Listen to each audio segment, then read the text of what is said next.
Welcome to the Appleseed, the storytelling podcast from BYU Radio, where your family can gather for great stories from great storytellers in every episode. Stories bring us together, and we hope the stories on the show will spark memories and thoughts for you that you can share with the people you love. I'm your host, Sam Payne, and on today's episode of the show, we have a couple of fanciful stories about curses. And I'm not talking about swear words. I'm talking about magical spells. I remember once when I was trying to make some bookshelves out of lumber on the back porch.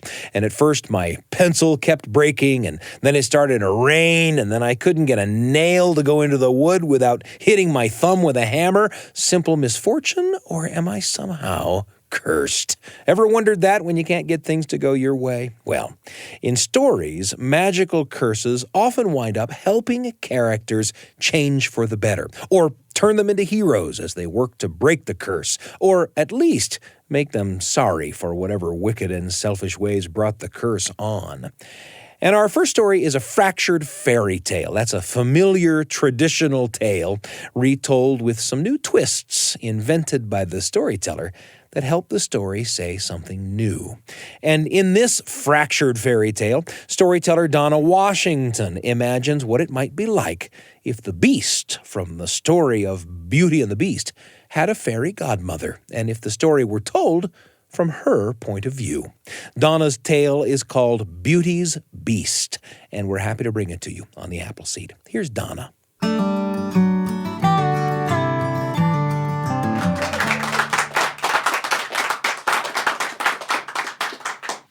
Okay, everyone, open your folders.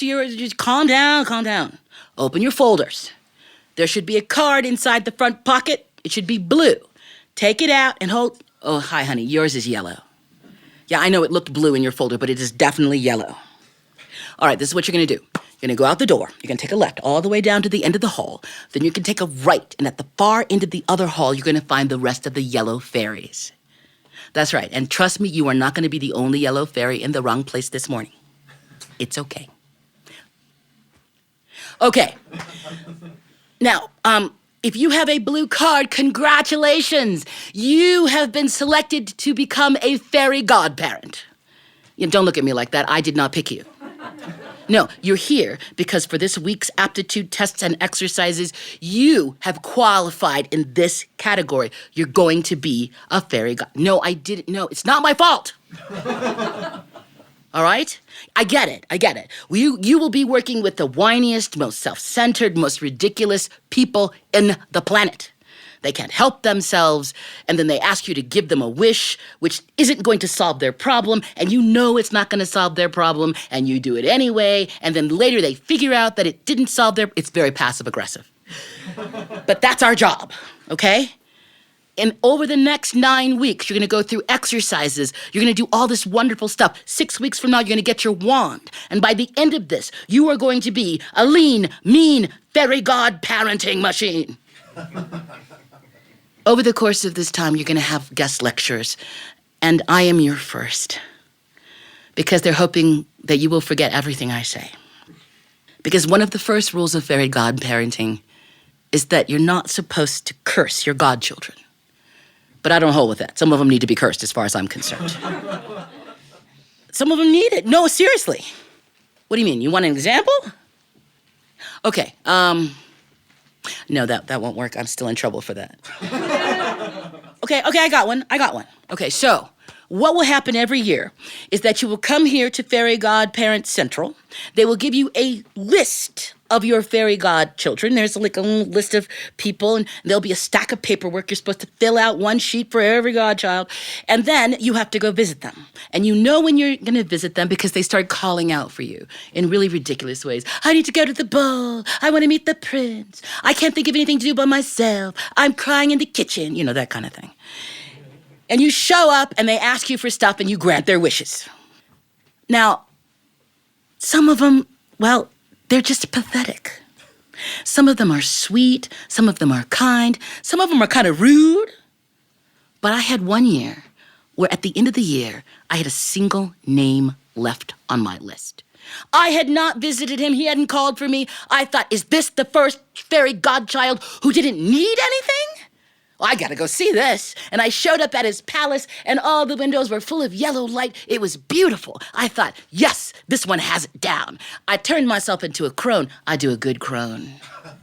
And I'm standing outside his gates, and one of the servants sees me and hustles me into the kitchen and sits me down. I thought, look, he's even kind to beggars. They feed me, and then I hear this big commotion. And I look around the corner, and my fairy godchild is standing in the throne room in front of his throne with a scepter, and he has knocked someone down. It's a woman, and she's wearing a beautiful dress. Everyone's wearing beautiful dresses and beautiful masks, and he's yelling, and I figure out that his problem is she is wearing the same dress she wore last year, and he's mad about it. And the husband is standing there, and he is saying, please, we ran out of money. We couldn't buy new gowns. The prince says, then you should have stopped eating. And I thought, he needs to be cursed. And then I thought, what am I going to turn him into?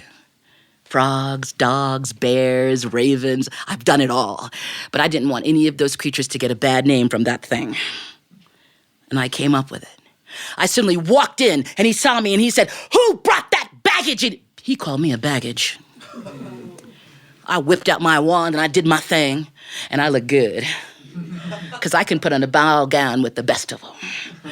Now, if he was worried about her gown, mine was really out of date. You know, I'm 450 years old. He looked at me and he said, how dare you? He could not read the room. Everyone else was backing up. And I cursed him. I said, a beast you are within, a beast you'll be without, until you can find love and someone to love you in return. And you will be this way for 10 years. And if you cannot solve this problem, you will die. Just so you know, curses don't have to rhyme.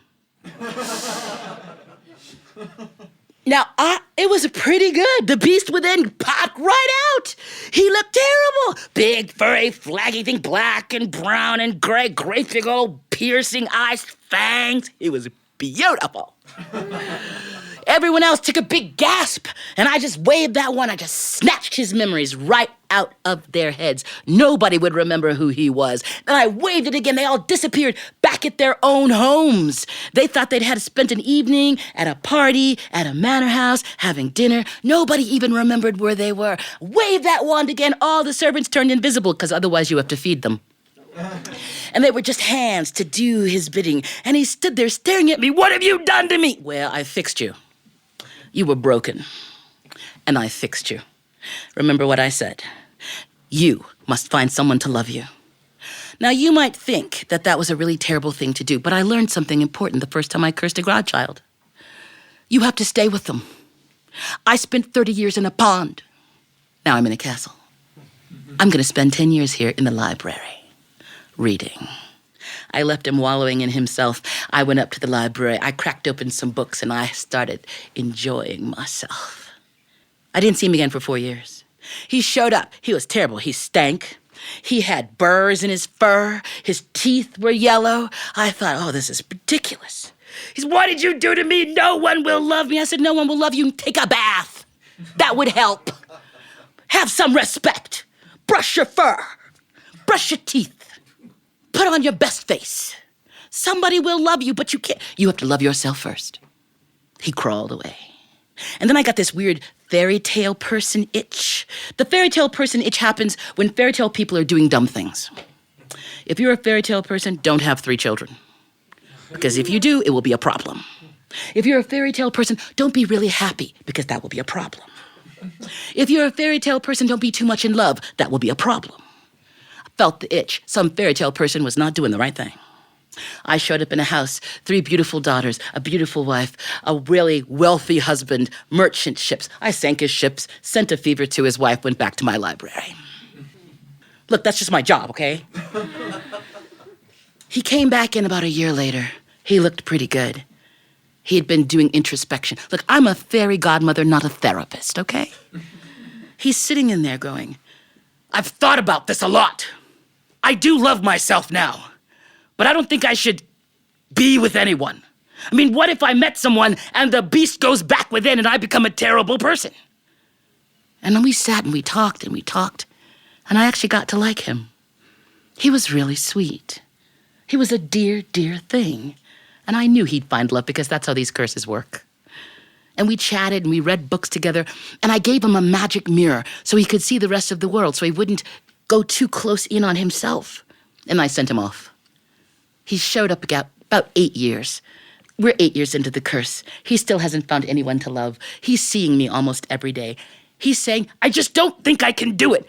What would I even talk to someone about? I said, you're human. Don't humans have hobbies? Go find a hobby.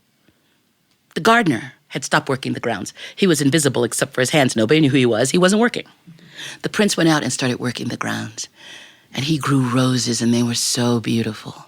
He built a huge labyrinth of roses right on the grounds. I went out. We spent some time together. He loved those roses. 9 years in, he comes in. He's giggling.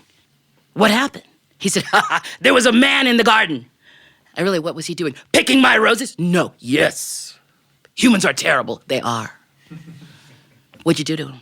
Well, I told him I was going to eat him. The two of us laughed for 20 minutes about that. I imprisoned him for a little while, but I still had to feed him, so I decided to send him home. I told him he had to send me whoever wanted that rose. You know he's not going to do that. Yeah, I know, but I didn't want to keep him here. We were surprised when the girl showed up. And I recognized her. She was the youngest girl of that family that I had just cursed a little while ago. They stayed in the castle. They were so beautiful together. Oh my gosh. I would spy on them. They were giggling. They were sweet. Oh, I adored them. And I knew, because curses always end, that she was going to be the answer to all of this. So you can imagine my surprise when he shows up the night before the curse is over, and I am packing my things to go, and he tells me he sent her home. I said, what do you mean you sent her home? Well, I love her. Well, that's part of it, yes. Why would you send her home? How could she love it? She might love it. I've been watching it. She looked like she was into it. He said, no, I can't do it. And besides, what if that thing happens where I become human again and I'm horrible? That's not going to happen. You're totally okay. I'm not okay. What if it happens? Again, not a therapist, don't know what to say. We sit together. I'm thinking maybe she'll come back, but I know better. Why would she come back? He starts failing, dying right there in front of me. And I pick him up and I take him into the garden, into that labyrinth, and I lay him out on a bed of roses, and I've got his hand, and I'm thinking to myself, this is going to get me in so much trouble. And then I hear her voice in the garden, Beast, Beast. And I'm thinking, yes, she came back, but she's not good at navigating this maze. And he's dying, and she's nowhere nearby. So I have to fake it. I'm over here. And she starts coming through the maze. And then I make myself invisible. And she falls at her on her knees, and she takes this big old paw, and she says, why didn't you tell me that you were unwell? And he puts his hand against her face, and he says, I didn't want you to see me like this. And she said, why? Don't you know that I would always be here for you? And I am in the corner, ugly crying. And she says, I couldn't be without you. And he says, I love you. And she says, And I'm thinking, yes, go on. Come on, Fairytale woman, just say it. And he died. And then she said, love you. I said, you've got to be kidding me. Well, look, I'm a fairy godmother. I don't have to put up with that. I took my wand out. They tell you not to bring people back from the dead. But in my defense, he was barely dead. And I waved the wands, and he opened his eyes, and, the whole transformation thing, it was fine. Yeah, I was in front of the fairy council for that. But I made the fairy queen laugh so hard she just forgave me. Here's the thing. It's lovely to grant people's wishes. But sometimes your godchildren need to be cursed.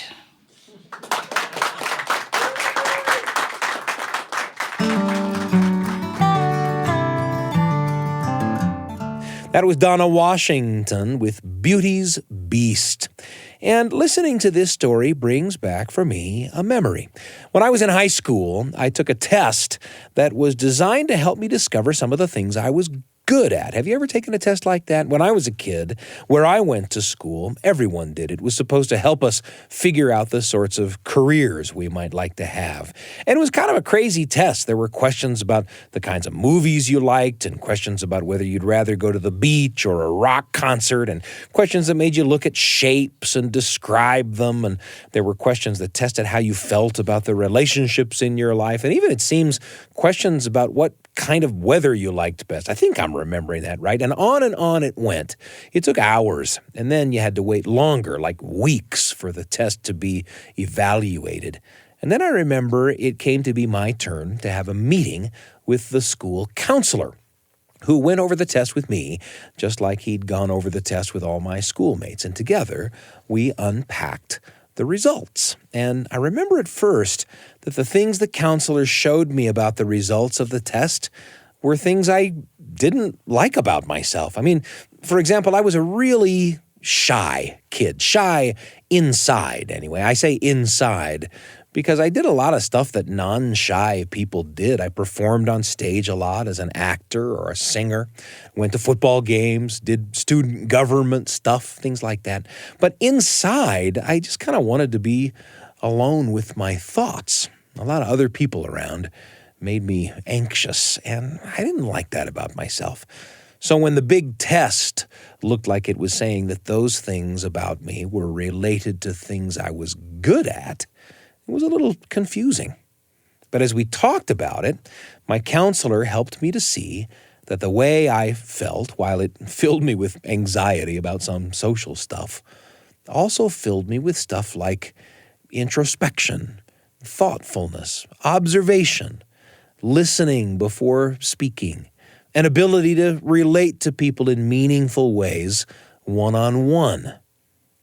Well, I had always looked on the way I felt, that anxiety and shyness inside, as a kind of a curse, It was what I liked least about myself. But introspection, thoughtfulness, observation, being a good listener, being able to have good, close relationships one-on-one, those are actually the things I like best about myself. There's always another way to look at a curse, it turns out. That seemed true as I unpacked the results of my high school test. And it seems true in stories about curses, and it seems true in my real life, too. Anyway, that's where Donna's story took me. Where did the story take you? And who will you take along?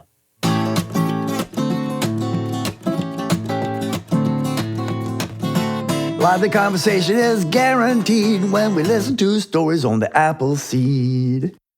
There's a lot yet to come on today's episode, but I wanted to take just a moment to introduce you to another one of the shows from among the BYUradio family of podcasts. The show is called Constant Wonder. It's hosted by Marcus Smith, and in every episode of Constant Wonder, Marcus will have a riveting conversation with an individual whose life has been touched by the awe and wonder in nature, human nature or the natural world. It's all phenomenal. Uncover captivating stories that shed light on the wonders of creation.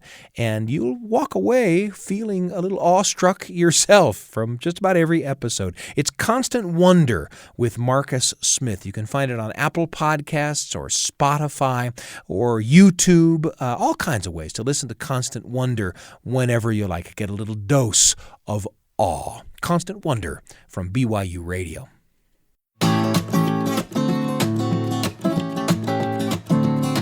Simultaneously laughing, we're all agreed that we love the Apple Seed. It's a pleasure to be with you today on the Apple Seed, and we're happy to bring you another story about a curse from storyteller Paul Strickland. This one's about a cursed knife stuck magically into a tree. And like a lot of Paul's stories, this one is filled with wordplay and gentle jokes. Paul's pretty clever, and you might laugh a bit, but at the heart of it are some serious thoughts about making right what has gone wrong. Paul calls his story The Stabbed Tree. Here he is, recorded live in the Appleseed studio.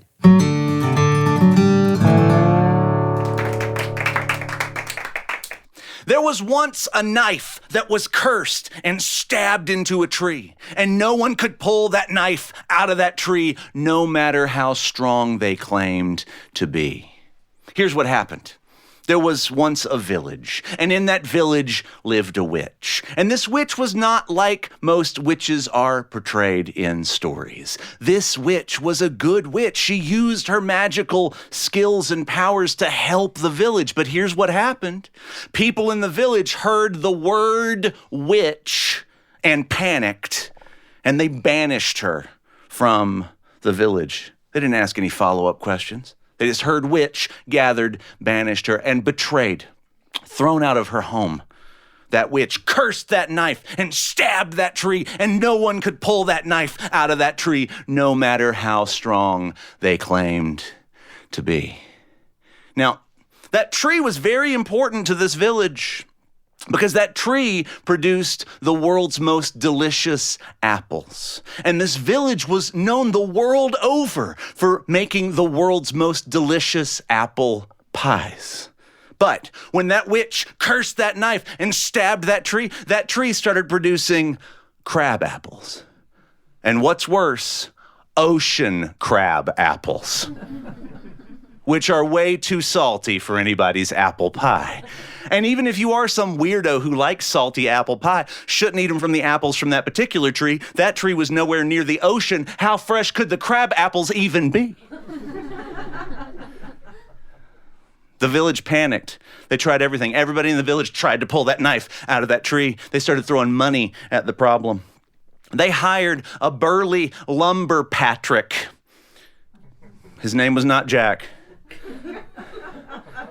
He couldn't pull that knife out of that tree. They hired the most well-decorated warrior of the region. He was one level higher than a 5-star general. He was a 5-star specific. He couldn't pull that knife out of that tree. They hired a warlock to reverse the curse, and he did. He came along and he did some weird spell, and then poof, they had a giant knife with a tiny tree sticking out the side of it. And that was too weird for even tourism, so they had to pay him a second time to poof, and then it turned back into the tree with a knife sticking out of it, and then they'd run out of money. And then the village fell into disrepair. And then families started to struggle, and then people started to suffer.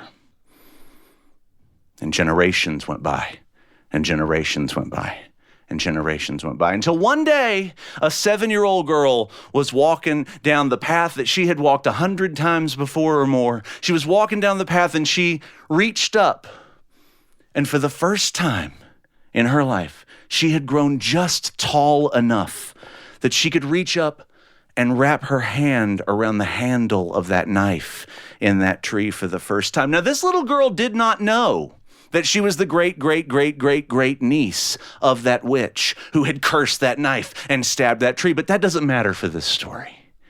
What matters is that this little girl had grown enough that she could reach up and wrap her hand around the handle of that knife. And when she did, it came out with one simple tug. Because it turns out, y'all, when the time comes, it is easier to undo things that need to get undone than we want to believe. That little girl, she reached up, pulled that knife out. And when she did, that handle expanded into eagle's talons, and the blade fanned into thousands of feathers, and this giant bird flew away with the curse. As those crab apples began falling out of that tree one by one and rolling down the hill like salty tears. Salty tears of regret, or salty tears of relief. I guess it all depends upon who is telling the story.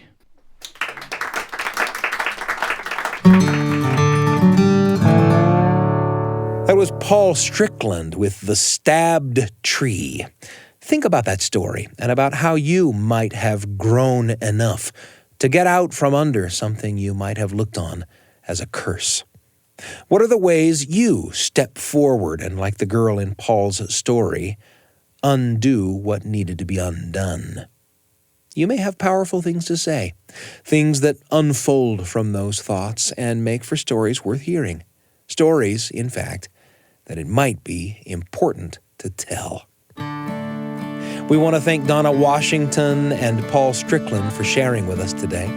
You've listened to their stories. Now it's time to share some of your own. The Appleseed is produced by me, Sam Payne, Wendy Folsom, and Brian Tanner. Our audio engineers are Ashton Parkinson and DJ Cromarty.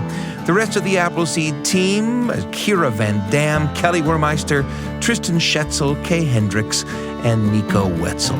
Hey, if you like today's podcast, subscribe, rate us, leave us a review, and tell your friends. That's how the podcast grows. We also love to receive emails. Email us at theappleseed@byu.edu. That's theappleseed, all one word, at byu.edu. Your thoughts and comments help us shape the future of the Appleseed. We're pleased and proud to be among the many podcasts produced by the BYUradio family of shows. If you want more great storytelling for the whole family, then search for our companion podcast, Kaboom, where you'll hear original audio adventures for the whole family. You can find any episode of The Appleseed or Kaboom on YouTube, Spotify, Apple Podcasts, on the BYU Radio app, or at BYUradio.org. I'm Sam Payne, and we can't wait to be with you again on The Appleseed.